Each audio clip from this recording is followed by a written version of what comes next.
வணக்கம், என் பேர் ராமச்சந்திரன். இப்போ நான் உங்களுக்கு வெப்சைட் டிசைனிங் அண்ட் டெவலப்மெண்ட் இதை தமிழில் நான் உங்களுக்கு எக்ஸ்பிளைன் பண்ணுறேன்.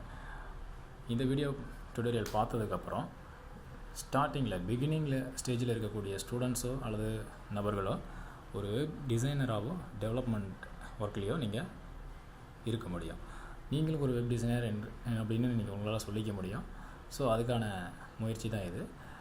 இந்த டுடோரியலோட நோக்கம் பேசிக் நாலேஜ், அதாவது வெப் டிசைனிங் அண்ட் டெவலப்மெண்ட் இது தெரிஞ்சால் ஒரு யார் வேணாலும் வெப் டிசைனராகவோ டெவலப்பராகவோ மாற முடியும். ஸோ அதை உங்களுக்கு நான் எளிய முறையில் தமிழில் சொல்லணுன்னு இந்த வீடியோவை நான் போட்டிருக்கேன். வாங்க வீடியோக்குள்ளே போகலாம். நம்ம வெப் டிசைனிங் அண்ட் டெவலப்மெண்ட் இதை பற்றி தெரிஞ்சுக்கிறதுக்கு முன்னால் நம்ம ஒரு 5 பேசிக் திங்ஸை நம்ம தெரிஞ்சுக்கணும். அது என்னென்னு பார்த்தோம்னா, ஸோ நான் லிஸ்ட் பண்ணிக்கிறேன். இந்த 5 திங்ஸு நம்ம என்னென்னு தெரிஞ்சுக்கணும். ஃபர்ஸ்ட் ஒன் இன்டர்நெட் அப்படின்னா என்னென்னு தெரியணும். அடுத்தது இன்டர்நெட்டில் என்ன கான்செப்ட்ஸ் இருக்குது, அப்புறம் டைப்ஸ் ஆஃப் நெட்வொர்க், அடுத்தது டைப்ஸ் ஆஃப் வெப் பேஜ், அடுத்தது last one page contents. So இதெல்லாம் என்னென்னு தெரிஞ்சுக்கிட்டு அதுக்கப்புறம் நம்ம தொடங்கினா ரொம்ப ஈஸியாக இருக்கும். ஸோ முதல்ல இன்டர்நெட் அப்படின்னு என்னென்னு பார்ப்போம். ஸோ இன்டர்நெட் அப்படின்னா என்னென்னு பார்த்தீங்கன்னா, ஒரு மோர் தென் ஒன் கம்ப்யூட்டர், இணைக்கப்பட்ட கம்ப்யூட்டர்ஸ் இந்த வேர்ல்டு ஃபுல்லாக இருக்கும். ஸோ அந்த கம்ப்யூட்டர்ஸ் எல்லாத்தையும் ஒன்றா இணைக்கிற கான்செப்ட் தான் இன்டர்நெட். அதாவது இதில் சொல்லியிருக்காங்க பாருங்கள், internet is a network of computer networks. அது இல்லாத நம்ம கனெக்ட் பண்ணுறதுனால என்ன யூஸ்ன்னு பார்த்தீங்கன்னா, ஒருத்தர் ஃபைலோ இன்ஃபர்மேஷனோ ஷேர் பண்ணிக்கலாம். ஸோ இந்த நம்ம இந்தியாவில் யூஎஸ், இங்கிலாந்து, ஸோ இந்த மாதிரி நிறைய கண்ட்ரிக்கு நம்ம ஃபைல் ஷேர் பண்ண முடியும். அங்கே இருக்கிற ஃபைல்ஸ் நம்ம கெட் பண்ண முடியும். ஸோ அதுக்கு ஒரு குளோபலாக யூஸ் ஆகிறது தான் இன்டர்நெட். ஸோ அடுத்தது பார்த்திங்கன்னா டைப்ஸ் ஆஃப் நெட்வொர்க். ஸோ இன்டர்நெட்னாவே அதில் நெட்வொர்க், அதாவது மோர் தென் ஒன் கம்ப்யூட்டர் கனெக்ட் பண்ணுறதுக்கு தான் நெட்வொர்க்னு சொல்லுவோம். ஸோ அதில் எத்தனை டைப் ஆஃப் நெட்வொர்க் இருக்குது அப்படின்னு பார்ப்போம். First one is LAN, local area network. அதாவது ஒரு ரூமுக்குள்ளார அல்லது ஒரு ஆஃபீஸ்க்குள்ளார கனெக்ட் பண்ணப்பட்ட அந்த கம்ப்யூட்டர்ஸ்லாம் லேனில் தான் கனெக்ட் பண்ணுவாங்க, லேன் கான்செப்ட். ஸோ அதுக்கு பேர் லோக்கல் ஏரியா நெட்வொர்க்.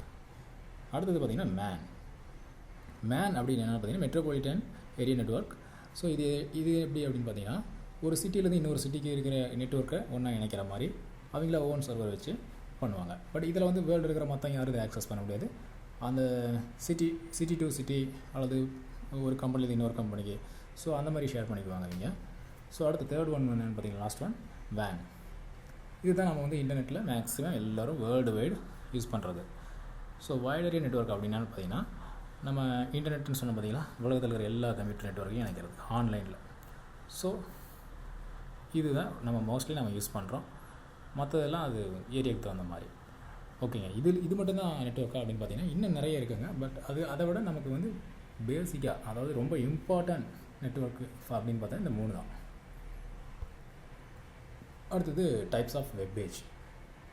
2 டைப்ஸ் இருக்குங்க. ஒன்று ஸ்டேட்டிக் பேஜ், இன்னொன்று டைனமிக் பேஜ். அதாவது ஒரு வெப்சைட்டுன்னு நீங்கள் எடுத்துக்கிட்டிங்கன்னா அதில் நம்ம வியூ பண்ணுறோம் இல்லைங்களா, அதுதான் பேஜ்னு சொல்லுவோம். ஸோ அந்த பேஜ் ஒன்றா ஸ்டேட்டிக் பேஜாக இருக்கலாம் அல்லது டைனமிக் பேஜாக இருக்கலாம். ஸ்டேட்டிக்னாவே அதனோட தமிழ் மீனிங்கே உங்களுக்கு தெரியும், நிலையான. ஸோ அந்த பேஜில் இருக்கிற கண்டென்ட் எப்பயுமே மாறாது. ஒரு தடவை டிசைன் பண்ணி கொடுத்துட்டாங்கன்னா அந்த டிசைன் அப்படியே தான் இருக்கும். எத்தனை வருஷம் ஆனாலும் சரி, நம்ம எத்தனை டைம் ரன் பண்ணாலும் சரி. ஸோ ஒரு யூசர் அதை கிளிக் பண்ணும்போது அல்லது வேறு ஏதாவது பண்ணும்போது அது கண்டென்ட் மாறாது. ஆனால் டைனமிக் அப்படி இல்லை, அதுக்கு ஆப்போசிட். அதாவது வியூ பண்ணுற அதாவது நம்ம ஒரு யூசர் நம்ம அந்த வெப்சைட்டை வியூ பண்ணிகிட்டு இருக்கும்போது அந்த வெப்சைட்டில் கிளிக் பண்ணுறோமோ அல்லது டைப் பண்ணுறோமோ எது செஞ்சாலும் சரி, அதுக்கு தகுந்த மாதிரி அந்த பேஜ் கண்டென்ட் மாறும். ஃபார் எக்ஸாம்பிள் லாகின் பேஜ்னு ஒன்று இருக்குதுன்னு வச்சுக்கலாங்க. லாகின் பட்டனை கிளிக் பண்ண உடனே அந்த டெக்ஸ்ட் பாக்ஸ்னு ஒன்று இருக்கும், அதில் வேல்யூ இருக்கான்னு கம்பேர் பண்ணிவிட்டு வார்னிங் பண்ணும். டைப் பண்ணியிருந்தால் லாகின் நடக்கும். ஸோ இந்த மாதிரி டைனமிக்காக க்ரியேட் ஆகுது பார்த்தீங்களா அந்த இடத்துல ஒரு பேஜ் டிசைன். ஸோ இதெல்லாம் பார்த்திங்கன்னா டைனமிக் பேஜ்னு சொல்லுவாங்க.